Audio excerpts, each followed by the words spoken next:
ഇന്ന് ഹൈക്കോടതി ഒരു കേസിൽ വിധി പറയുന്നുണ്ട്. വൈസ് ചാൻസലർ സ്ഥാനത്ത് നിന്നും പുറത്താക്കിയ ചാൻസലറുടെ നടപടി ചോദ്യം ചെയ്ത് കാലിക്കറ്റ് കാലടി സംസ്കൃത സർവകലാശാലകളുടെ വിസിമാർ സമർപ്പിച്ച ഹർജികളിലാണ് ഹൈക്കോടതി ഇന്ന് വിധി പറയുന്നത്. വൈസ് ചാൻസലർമാരെ doctor NK Jayaraj, MV Narayanan എന്നിവർ സമർപ്പിച്ച ഹർജികളിലാണ് ജസ്റ്റിസ് മുഹമ്മദ് നിയാസ് അധ്യക്ഷനായ സിംഗിൾ ബെഞ്ച് ഇന്ന് വിധി പറയുക.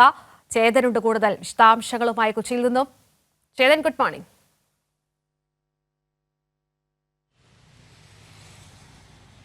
Good morning Keerthi. Good morning.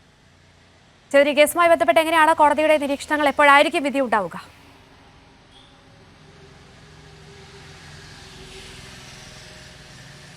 കീർത്തി, വൈസ് ചാൻസലർമാരെ പുറത്താക്കിയ ചാൻസലറുടെ നടപടിയെ ചോദ്യം ചെയ്തുകൊണ്ടുള്ള ഹർജിയാണ് ഇന്ന് ഹൈക്കോടതി വിധി പറയാനിരിക്കുന്നത്. അതായത് ജസ്റ്റിസ് മുഹമ്മദ് നിയാസിൻ്റെ സിംഗിൾ ബെഞ്ചാണ് വിധി പറയാനിരിക്കുന്നത്.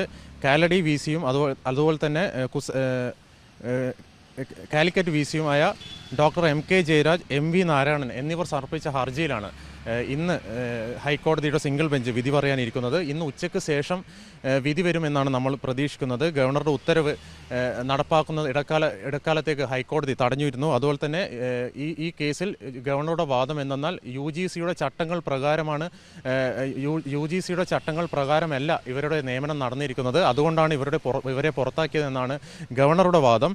എന്നാൽ ഗവർണറുടെ നടപടി തെറ്റാണെന്നും എല്ലാവിധ യോഗ്യതയും തങ്ങൾക്കുണ്ടെന്നാണ് ഈ പുറത്താക്കിയ VCമാരുടെ വാദം. ഒരിക്കൽ നിയമിച്ചു കഴിഞ്ഞാൽ ചാൻസലർക്ക് പിന്നീട് അത് പുനർപരിശോധിക്കാൻ ആവില്ല എന്നാണ് കാലിക്കറ്റ് സർവകലാശാല VC ആയ ഡോക്ടർ MK ജയരാജൻ്റെ വാദം. അതുപോലെ തന്നെ നടപടിക്രമങ്ങളെല്ലാം പാലിച്ച് തന്നെയാണെന്നും തങ്ങൾക്ക് യോഗ്യതയില്ലെന്ന് ഗവർണർക്ക് പോലും, അതായത് ചാൻസലർക്ക് പോലും അങ്ങനൊരു വാദം ഈ ഘട്ടത്തിലില്ലെന്നും നിയമന രീതിയിലാണ് ഈ പ്രശ്നങ്ങളൊക്കെ ഉള്ളെന്നുള്ളതാണ് കാലിക്കറ്റ് VC ആയ MV നാരായണൻ ചൂണ്ടിക്കാട്ടുന്നത്.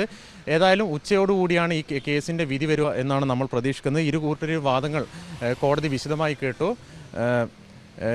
കേട്ട ശേഷമാണ് ഇതിലേക്ക് അന്തിമ ഉത്തരവിലേക്ക് കടക്കുന്നത്. കീർത്തി. ശരി, ചേതനാണ്.